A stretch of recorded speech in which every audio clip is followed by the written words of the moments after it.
우리 함께 오늘 읽게 될 본문의 내용은 21장에서 23장이 될 겁니다. 여러 항목들이 있다 보니까 다룰 내용들이 상당히 많을 것 같은데, 계속해서 모세는 이스라엘 백성들이 가나안 땅에 갔을 때 살아내야 될 삶의 여러 모습들을 권면하고 있습니다. 오늘은 대체로 내용들이 어떤 책임과 연관되어 있는 부분이 많은 것 같습니다.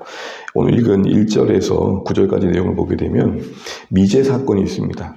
어떤 이유에서인지 모르지만 피살된 시체가 엎드려진 겁니다. 그 땅에 죽음이 있다는 것은 부정한 것이었고 어떤 형태든 매듭이 지어졌어야 했습니다. 그런데 미제 사건이다 보니까 아무도 그 부분에 대해서 해결할 의지가 없었던 것 같습니다. 이런 경우에는 하나님께서 이렇게 하라 그래서 주신 상황이 뭐냐면, 그 시체가 엎드려진 곳에서 가장 가까운 성읍, 그 성읍의 장로들이 그 문제의 책임감을 가지고 해결해야 된다라는 것이고, 그 방식은 한 번도 부려보지 않은 그 멍에도 매보지 않은 암송아지를 가장 깨끗한 골짜기에 가서 목을 꺾고 피를 흘리고 그 피를 가지고 흘리는 그 과정 속에 속죄의식을 하게 합니다. 그래서 그 성읍의 장로들은 레위 자손들을 그곳에 불러 모아가지고 우리는 이 일에 아무런 책임이 없습니다, 본 적도 없습니다 하면서 이 사건의 원인은 알 수 없지만 이렇게 죽음 후에 시체가 널브러진 상태로 두지 않고 하나님 앞에서 이 땅을 깨끗하게 해달라고, 이 무죄한 피를 거두어달라고, 이곳에 두지 말아달라고 기도한 뒤에 마무리되어집니다. 그래서 9절에 보시게 되면 이렇게 말씀합니다. 너는 이와 같이 여호와께서 보시기에 정직한 일을 행하여 무죄한 자의 피 흘린 죄를 너희 중에서 제할지니라. 이런 형태를 통해 가지고 결국에는 어떻게 보면 오랫동안 무관심 속에 방치되어진 어떤 상황들을 매듭짓게 하시는 거죠. 우리도 살아가다 보면 우리 주변에 여러 일들이 있는데 우리가 한 발짝 물러나서 바라볼 때가 참 많고, 나와 무슨 상관이 있어 이렇게 생각할 때가 있습니다. 그런데 오늘 이 말씀이 당시 이스라엘 백성 가운데 기대하셨던 하나님의 뜻은 서로에 대한 어떤 책임감을 가지라는 겁니다. 분명 원인이 그들로 말미암지 않지라도 그 땅에 있다는 것만으로도 갖는 어떤 도의적 책임이라 할까요? 그런 걸 원하시는 거죠. 누군가 고통에 대해 있으면 거기에 대해서 아파할 줄 알아야 된다는 겁니다. 예를 들어서 대한민국에 참 일어나서는 안 되는 어떤 참사가 일어났을 때 그렇게만 볼 게 아니라, 그들의 일이 아니라 하나님 이 땅을 좀 보살펴 주세요. 이 나라에 좀 안정적인 어떤 시스템들이 좀 갖춰지게 해주세요. 우리가 서로를 좀 돌아보게 도와주세요. 이런 기도가 있어야 된다는 겁니다. 그리고 이어지는 10절에서 14절까지 내용을 보게 되면 전쟁 시에 얻게 된 여자가 있을 때 결혼을 하게 되는 경우들을 이야기하고 있습니다.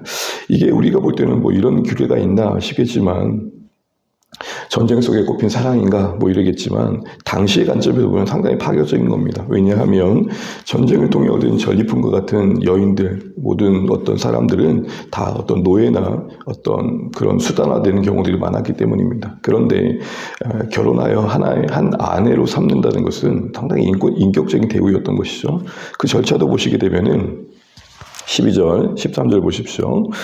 내 집으로 데려갈 것이요 그는 머리를 밀고 손톱을 베고 또 포로의 의복을 벗고 내 집에 살며 그 부모를 위하여 한 달 동안 애곡한 후에 네가 그에게로 들어가서 그의 남편이 되고 그는 내 아내가 될 것이요 라고 되어 있습니다.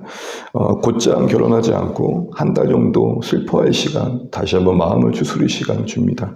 뜻하진 않았지만 다시 이렇게 포로로 잡혀온 어떤 운명이지만 그래도 자신의 조국에 대한 또 부모에 대한 그리움을 표현할 수 있는 시간을 갖게 하고 또 몸과 마음을 좀 이렇게 쉴 수 있는 시간도 주는 거죠. 이런 모든 것들이 그래도 그런 당시의 기준에 보면 그래도 한 인간을 인간으로 대하는 그런 노력들을 하나님께서 이 안에 담아내신 것을 이제 보게 됩니다.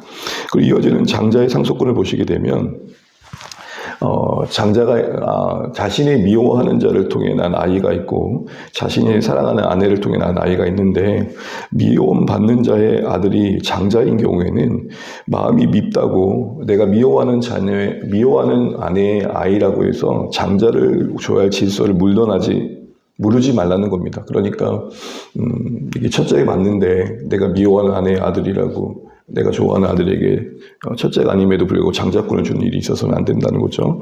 그래서 16절에 보시게 되면 자기의 소유를 그의 아들들에게 기업으로 나누는 날에 그 사랑을 받는 자의 아들로 장자로 삼아 참 장자 곧 미움을 받는 자들의 아들보다 앞세우지 말고 라고 되어 있습니다. 마음으로는 이 사람 장자가 되면 좋겠다 하더라도 질서를 어기지 말라는 거죠. 개인의 감정이 하나님 뜻보다 앞서면 안 된다. 이렇게 말씀해 주시는 것 같습니다.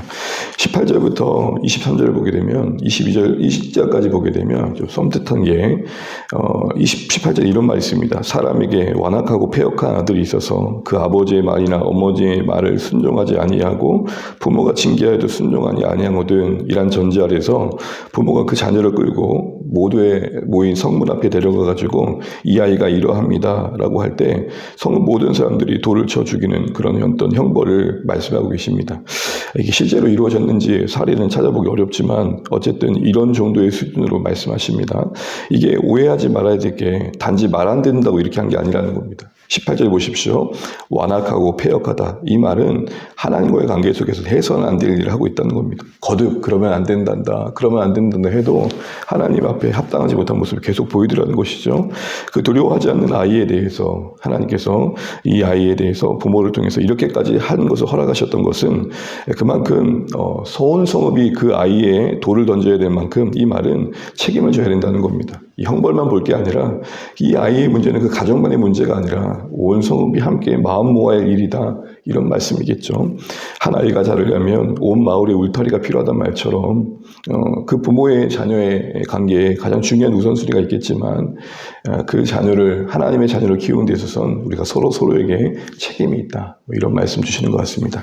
22절, 23절을 보시게 되면 나무에 달린 저주의 죽음 가운데 있는 자에 대한 대책을 말씀하시는데요.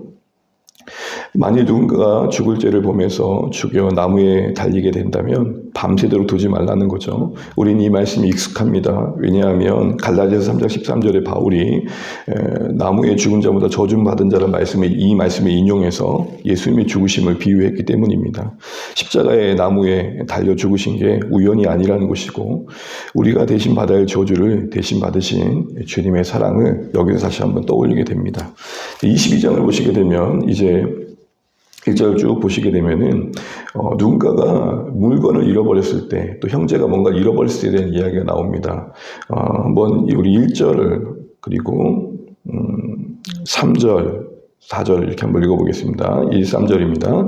내 형제의 소나 양이 길 잃은 것을 보거든 못 본 채 하지 말고 너는 반드시 그것들을 끌어다가 내 형제에게 돌릴 것이요. 3절 낙이라도 그리하고 의복이라도 그리하고 형제가 잃어버린 어떤 것이든지 네가 얻거든 다 그리하고 못 본 채 하지 말 것이며 내 형제의 낙이나 소가 길에 넘어진 것을 보거든 못 본 채 하지 말고 너는 반드시 형제를 도와 그것들을 일으킬지니라. 앞서 말씀드린 것처럼 지금 21장, 22장 전혀 각각 다른 내용을 하는 것 같지만 어떤 면에서는 어떤 책임에 대한 이야기를 하고 계신 것도 우리가 이제 보게 됩니다. 계속 반복되는 표현이 뭡니까? 못 본 채 하지 마라. 못 본 채 하지 마라. 분명히 그 잃어버린 자의 어떤 형편을 알고 있으면서도 못 본 채 하지 말라는 거고 더 나아가서 3절을 보시게 되면은 그 잃어버린 걸 얻었음에도 불구하고 못 본 채 하는 경우가 있더라는 겁니다. 이것은 무슨 말일까요? 그의 불행을 외면하지도 말고 그리고 그 불행에 대해서 나와 무관한 것처럼 생각하지도 말라는 거죠. 함께 살피고 도와주는 것. 어떻게 보면 공동체성을 다시 한번 강조하고 있는 겁니다. 우리 그렇잖아요. 누군가 뭔가 잃어버려가 찾고 있는데 그냥 그 유실한 것에 대해서 그 당사자만 힘들어하는 거고 거기 주변에서는 그냥 아무런 반응도 없다면 그냥 안타까운 모습이죠. 그래서 그런 모습들을 염두하고 말씀하신 것 같습니다. 그리고 나서 이어지는 내용을 보게 되면은 여자는 남자의 의복을 입지 말라고 말합니다. 여자는 남자의 의복을 입지 말라는 말이 무슨 말이에요? 서로 혼돈하는 것들이 피하라는 것이죠. 남자가 여자의 옷을, 여자가 남자의 옷을 입는 것은 성별을 헷갈리게 하는 거잖아요. 6절부터 7절을 보시게 되면은 어미새와 새끼새를 함께 취하지 말랍니다. 그리고 어미는 혹시 잡게 된다면 어미는 놓아주라는 겁니다. 생태계의 생명의 순환이 끊어지지 않게 하라는 것이죠. 8절 쭉 보시게 되면은 내가 새 집을 지을 때 지붕에 난간을 만들어라고 그래 사람이 떨어지지 않게 하라고 합니다. 이게 뭘까요? 안전과 생명을 보호하라는 거겠죠. 9절을 보게 되면 포도원에 두 종류의 씨를 심지 말라는 겁니다. 종의 어떤 혼합, 서로에게 기운을 빼앗겨 가지고 원래의 종의 성격을 잃지 않게 하라 이런 것입니다. 10절에 보시게 되면은 소와 나귀를 함께 멍에 매지 말게도 하시고요. 그리고 11절에 보게 되면 서로 다른 재료로 섞인 옷을 입지 말라고 말합니다. 또 12절에 보시게 되면 입는 겉옷에 내기에 술을 달라고 하죠. 이 말씀은 우리가 많이 어디선가 보신 것 같죠. 바로 민수기에서 겉옷에 술을 단다는 것은 율법을 기억하기 위한 수단이었죠. 이렇게 꼼꼼하게 하나님께서 하나씩 이야기하고 계신 걸 보게 됩니다. 그리고 13절 이하에서 보면 여러 상황이 나오는데 아내를 얻는 가정에서의 행동들이 지침들이 주어지고 있고 무엇보다도 그 가정에서 진실함과 또 무엇보다도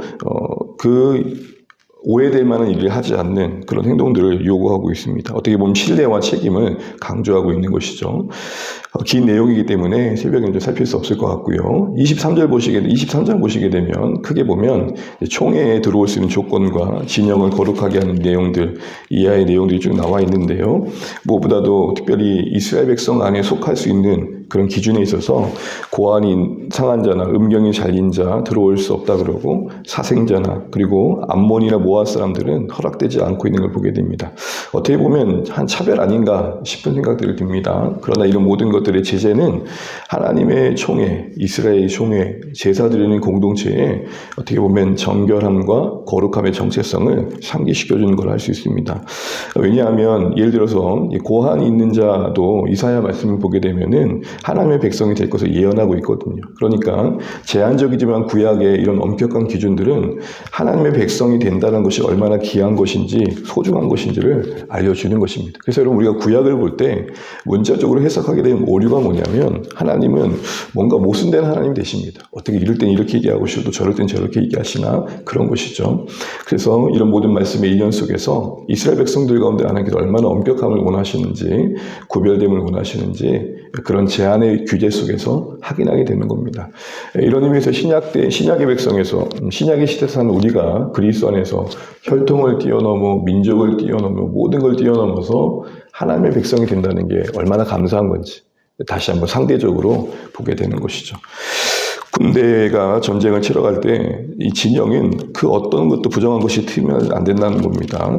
배변을 보는 것마저도 부정하다고. 그래서 진영 밖에서 이렇게 배변을 봐야 될 정도입니다. 그리고 15절부터 쭉 보시게 되면 참 많은 내용들이 나옵니다. 그러나 일관된 어떤 흐름은 뭐냐면은 너만 생각하면 안 된다라는 겁니다. 너만 생각하면 안 된다. 특별히 도망친 종이 나오는데 이럴 때는 되돌려 보내지 말고 네가 아무리 그 사람이 이렇게 종이 돌아온 게 불편하게 여길지라도 그 사람의 입장에서 그가 얼마나 절박했으면 거기서 나왔겠니를 생각하고 그 성읍에서 원하는 곳에 살 수 있도록 배려해줘라 라는 거죠.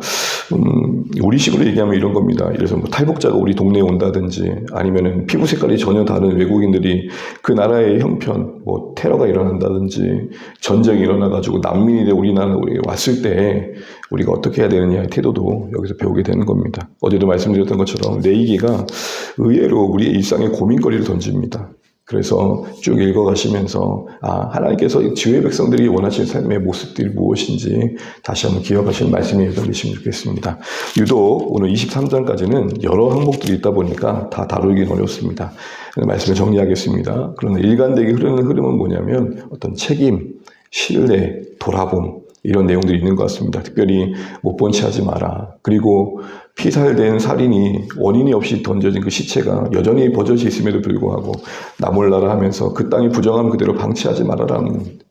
그래서 이런 의미에서 주의 백성들이 허락하신 조국 땅에서 이 나라 이런 여러 일들에 대해서 일관된 무관심보다는 하나님의 마음을 가지고 하나님의 방법으로 하나님의 뜻 안에서 참여할 줄 알고 또 연약한 곳을 돌아볼 줄 아는 아무도 손닿지 않는 곳에서 아무도 나와 무관하다고 방치된 곳에서 주의 백성들이 하나님의 손길로 쓰임받는 그런 모습들을 생각해 보게 됩니다. 아무쪼록 구약의 말씀 지루하시더라도 쭉 읽어가시면서 그 행간에 담긴 하나님의 마음 그리고 정말로 보십시오. 되게 디테일합니다. 어떻게 이런 것까지 요구하시나, 어떻게 이런 것까지 말씀하시나 할 정도로 곳곳에 하나님의 관심이 다 있다. 저는 이게 오늘 마음에 많이 새기시면 좋겠습니다. 여러분이 살아가는 일상이 하나님의 관심 가운데 있습니다. 그러니 우리는 이렇게 살아야 되는 거죠. 아, 하나님, 이 상황에서 어떻게 할까요? 이 사람과의 만남에서 어떻게 할까요? 내가 돌아보는 이 일들에 대해서 어떻게 할까요? 이런 고민 속에서 하나님과 동행하시는 복된 한 날 되시기를 간절히 축복합니다. 기도하겠습니다.